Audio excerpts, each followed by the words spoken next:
I think people are more involved in scarcity-driven concerns, Yes. you know, than ever, more than ever. And abundance is a way to eliminate that. Well, right. Not only an abundance in resources, but also knowledge, how to use that abundance. Right. You know, without, if you just produce an abundance and distribute that to people, you'll have mass hedonism, a total collapse of the society. Right. You must educate people to live with that. In other words, you have to tell people, even during instruction of learning to fly an airplane, what you can't do, what your landing speed has to be. If you don't have a certain speed, you will not rise off the ground. If you don't maintain the speed in landing, your craft will fall to the ground. Right. So these are laws, physical laws, and we must become aware of the physical laws that affect human behavior, our values, our lifestyle. Rates going up like that, and the amount of people needed to turn out a given amount of products. Right. And it's always less people and higher products. Do you follow me? Yeah. So he said, when production hits this and the amount of people required hits that, when they cross, that's the end of the system. It has nothing to do with good men, bad men, politics, corruption, fascism, free enterprise. All of these discussions about communism, socialism, free enterprise, fascism become irrelevant in a society of an abundance where people have access to things. All those things fade out. Labor unions, you just don't need that anymore. It just does not exist. Truly free society, we would not have things like protectionism and nationalism, things like that. Okay. If abundance existed all over the world, all the water you want, all the food, growing all over the place, no one would stake out territories. You stake out territories because it promotes survival. People living on the desert can only have a tribe of a certain size because that desert region can't support more than, say, 50 people. So you have wandering nomads that wander with the animal migration. So if there's scarcity and new people come into that area, they say, you're moving in on my territory. You know, a lot of vegetarians actually believe that vegetarianism produces more amiable patterns of behavior. Actually, that's not true. Cows in the field have all the grass they want, so they're not very aggressive. Any place you walk, there's grass to chew on.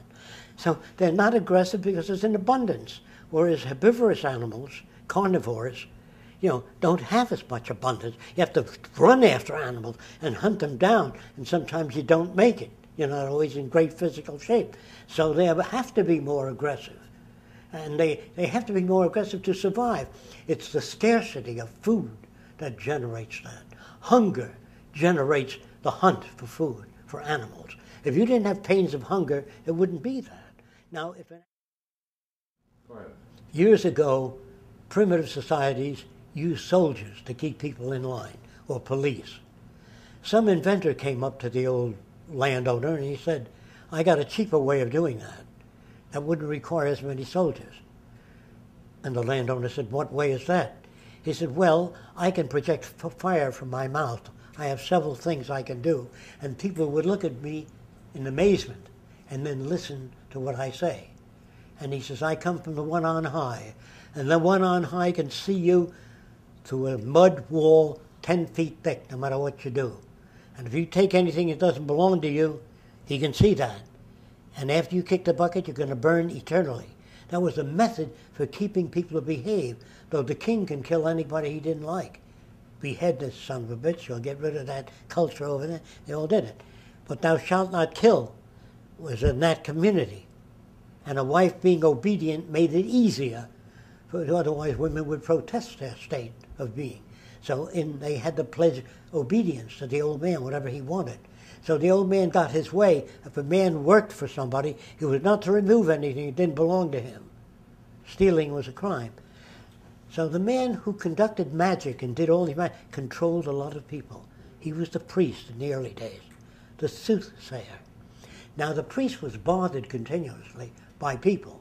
Come up to him, my son doesn't listen to me, my daughter is disobedient.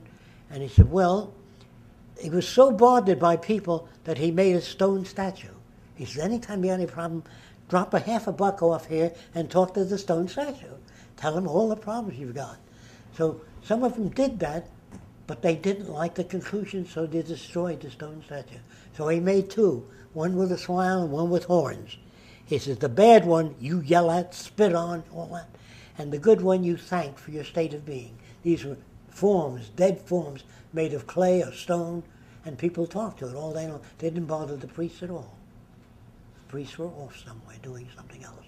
So this is how all these icons came into being, and all the laws, and all the contributions. Jesus walked on water. Men walk in space on the moon. So that aspect you can use, but he was not a deity. He was not another manifestation of God, nor were any of the great teachers. The great teachers were great compared to what was available at the time. The nearest thing to what you would call honesty is science, the nearest thing, because the system itself checks things out constantly. You come up with an idea, they put it to test, and more so than any other system. Yes, technology makes mistakes, buildings collapse, bridges fall, but compared to any other system, it's by far the most outstanding system, and the only system that we know of that transports people around, electrical power, give us refrigerators to keep food in storage. In other words, science and technology has given us and freed more people from hard toil and labor than any philosopher and do-gooder.